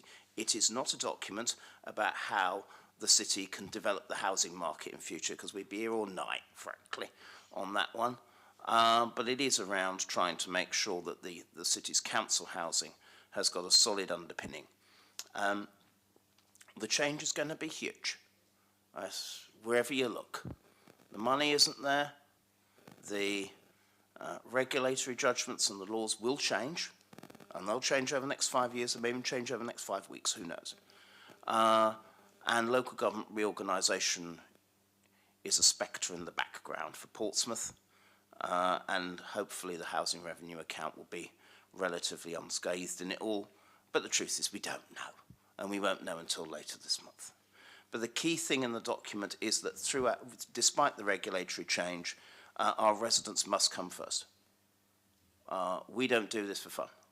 We do this to try and make the lives of the people who live in our 17,000 homes better every day. And they're at the heart of what we do. That's off. I know other bits of the public sector overlook the people actually whose lives they're meant to improve, but I know this team and this council doesn't. And if we're only here for 2 more years, we're going to carry on doing that.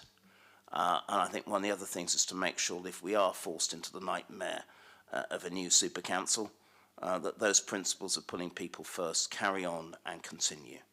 And I suspect, colleagues, that we will be looking at other housing strategies going forwards to see if they align or not. But I can't say it's going to be easy, because it won't be. But I think with these principles and having a good vision of how our service can improve, then that will take people with us on some of the difficult decisions that we're going to have to face, because we've always got to put residents first. And I'm delighted that this strategy does. So on that basis, I'm happy to approve the draft strategy, happy to take it out to consult residents and stakeholders, and see how we go from there, recognising that the final 2 years of the strategy, this council may be executed. So we will have to see how that works. But thank you very much for that document, and thank you very much for the resident first principles behind it. Okay, so I think we're okay with that one, Alison. And now we come to the final bit, which is something that I assume is just normal, which is the competency and conduct standard. Yes, thank you. I mean, I just assume we're all competent and we know what we're doing, but you never know. Sally or Mark? Yeah, so this one's me.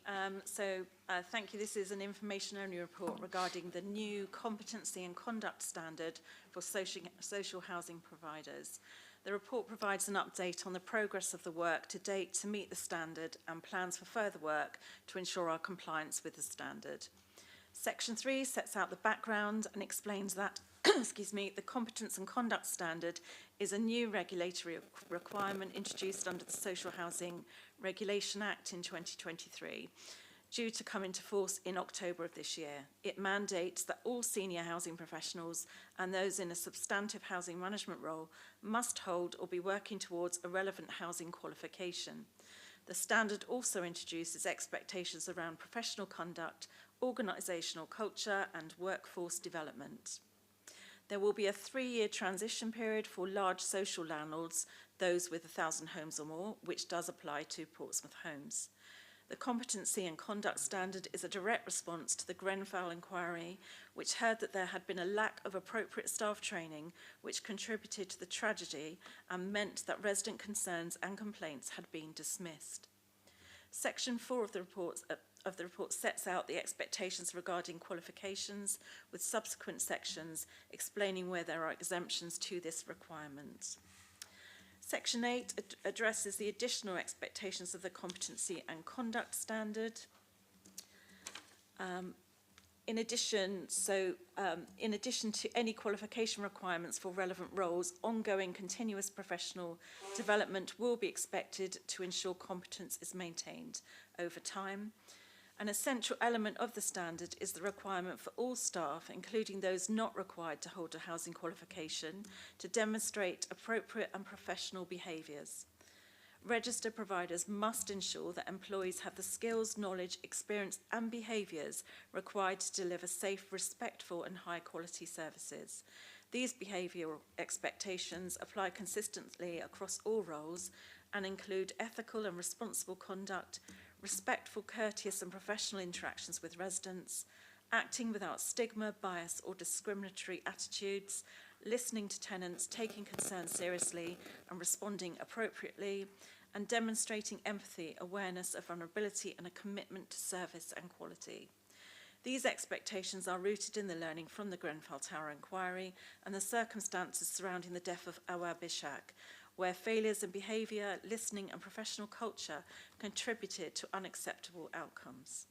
The standard is therefore explicit in its aim to prevent such failures from reoccurring by ensuring that professional conduct is embedded, evidenced and consistently applied across the workforce. So what does this mean for Portsmouth Homes? Section 9 looks to explain that, and what it will mean is that to comply with the new standard, Portsmouth Homes will need to ensure that it has in place a robust approach to training and staff development with the ability to evidence this. An adjustment will be needed to how recruitment for more senior roles is approached to ensure that candidates are either qualified or prepared to study within months of starting their new role. Consideration will need to be given to the adoption of a housing-specific code of conduct for all Portsmouth Homes officers to complement the existing PCC code of conduct. Portsmouth Homes staff are already bound by PCC's values and behaviours, and these are in line with the expectations of the new standard, but Portsmouth Homes will need to be able to demonstrate how officers' behaviour is monitored. Portsmouth Homes will also need to produce a policy which covers all of these issues and sets out Portsmouth Homes' approach to complying with the standard. So, for noting, the next steps are that Portsmouth Homes will continue to develop the work outlined above to support senior officers to complete the required level 4 or 5 qualification, and work will be undertaken to draft a policy as required by the new standard, with expected completion by September 26 that will be brought back to the Member for Housing and Tackling Homelessness, along with a report to update on our progress to comply with new standard for decision. Okay, thank you for that, Sally. Any questions or comments, colleagues? No? Okay. Thank you for that. The key word there is culture. I mean, in 8.6, it says that there was a hostility towards residents within the tenant management organisation responsible for Grenfell. You can say that again. The truth that what that actually is tenants who said that this place is going to go ablaze because of what was there, and there were residents who said that it probably would have to take the building to go ablaze for people to know. That's the hostility towards residents that this is trying to deal with, and so I welcome this, but I think the key thing is behaviours. That doesn't always mean saying what the resident wants to hear, and there's a difference between that. And many residents will say, well, you know, no, treating me decently, when you're actually saying things they don't want to hear. It's how you navigate those difficult interactions that will be the real test of this. But I'm pleased that this is here. It should be normal anyway, but frankly, after the Grenfell horror and the nightmare that inquiry unveiled, I'm not surprised that this is here for everybody. So I note this competency standard, Alison, and with that ends the various reports of the meeting. This is the last meeting of this portfolio for the municipal year. Thank you to all officers and to my political colleagues and to the Residents Consortium for putting up with me for 12 months. Whether you're grateful or not, I've got no idea. But it's been a pleasure as always. And we may or may not be back here after the elections. At least none of us are up for election. So therefore also be on the authority, and maybe up in my case to my group and maybe to others for group leaders to see whether we're back here again. If not, have a safe trip home, have a safe week, and for political colleagues, we're back here next week for the fun and frolics of that one. So thank you very much indeed all, and I close the meeting at 6 p.m.